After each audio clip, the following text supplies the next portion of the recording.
Olá, meus irmãos, uma boa noite, a graça e a paz de Jesus.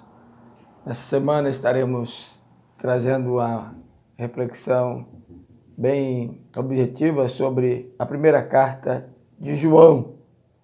Vamos pensar nesse livro sobre alguns aspectos a respeito da pessoa de Jesus e sua divindade. Quem é Ele, o Deus entre nós?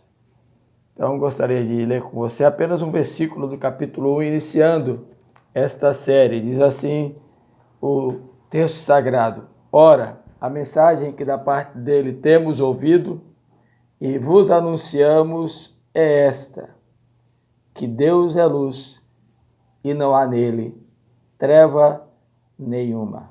Amém.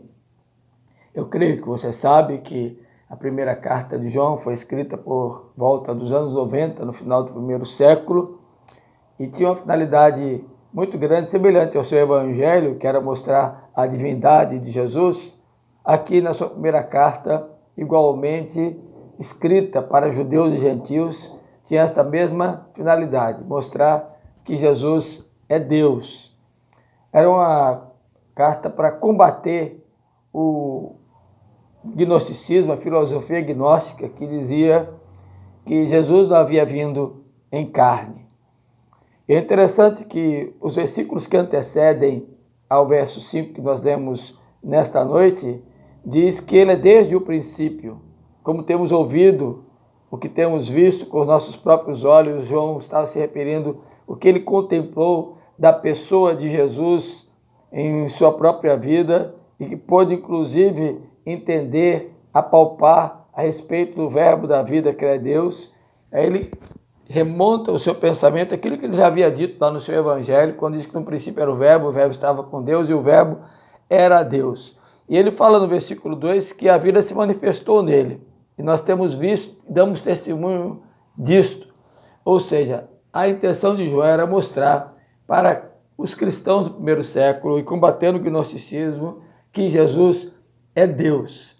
E a primeira coisa que ele diz a respeito dele, da pessoa de Jesus, afirmando que ele é Deus, é dizendo que ele é luz.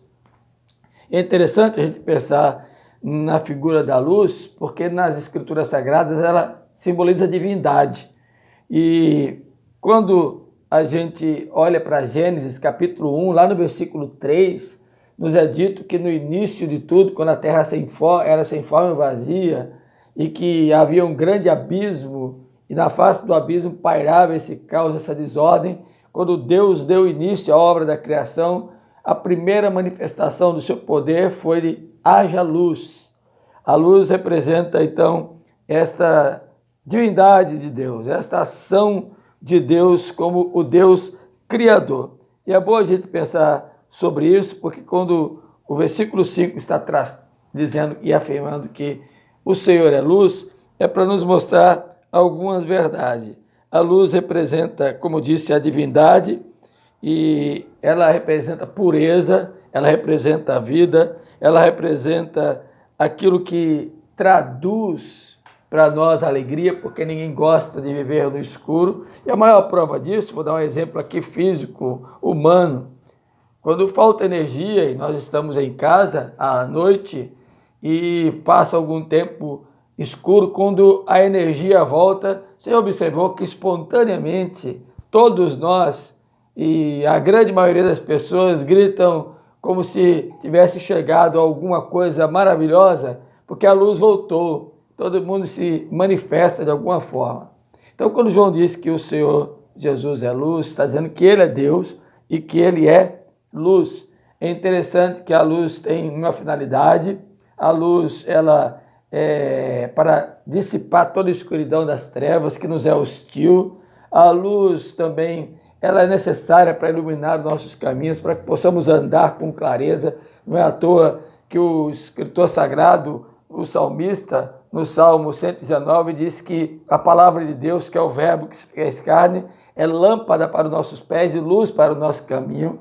É a luz que dirige, que orienta, que clareia. A luz também, você entende, na ciência da botânica, é necessária para a fotossíntese, para que haja vida, para que haja produção no meio das flores. Portanto, entender que Deus é luz, que Jesus é a luz, é para nós fundamental. E João traz aqui algumas verdades sobre isso. Primeiro, diz que não há nenhuma treva, não há trevas na luz. Isso significa a pureza.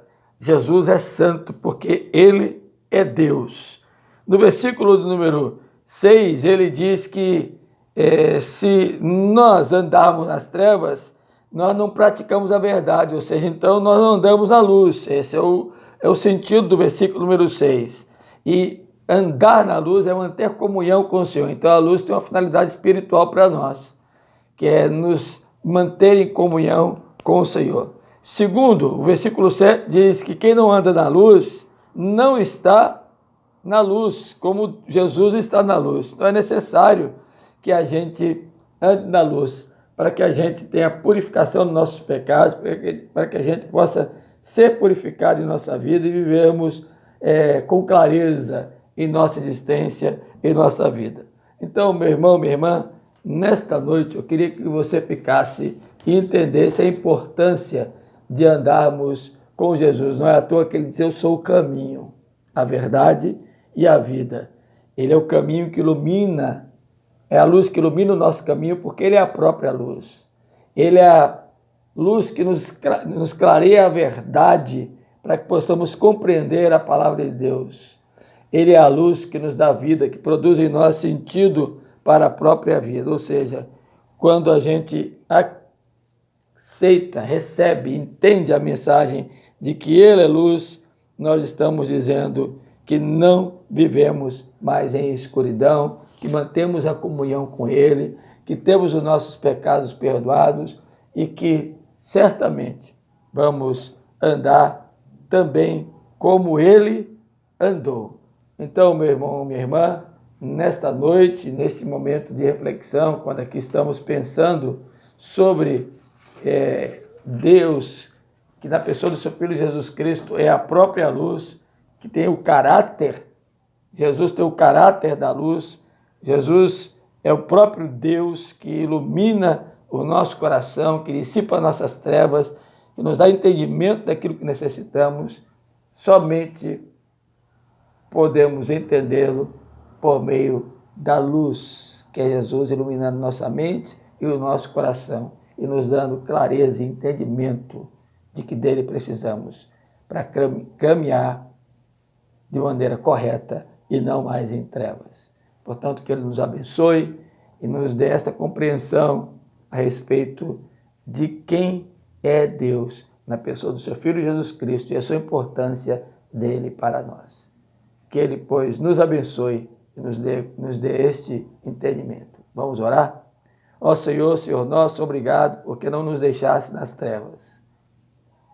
O Senhor nos viu na escuridão e enviou o teu Filho Jesus Cristo, e ele mesmo, com o seu Espírito, iluminou nossa mente, nosso coração e aplicou em nós as verdades do Evangelho que hoje compreendemos tão claramente. Pedimos a Deus que o Senhor então ilumine nosso coração, nossa mente continuamente, para andarmos em comunhão com o Senhor, não andarmos mais nos caminhos tortuosos das trevas e compreendermos que a vida verdadeira só existe em Jesus e por ele iluminados, andando rumo à eternidade. Oramos assim, pedindo-te perdão para nossos pecados e fazemos isso em nome de Jesus. Amém. Então, até amanhã, se Deus quiser, que a paz de Deus, que excede a todo entendimento, vos guarde mente e coração em Cristo Jesus. Depois de ouvirem esta reflexão, fiquem com o hino que nós vamos deixar aí para você ouvir, tá bom? Até lá, um abraço virtual.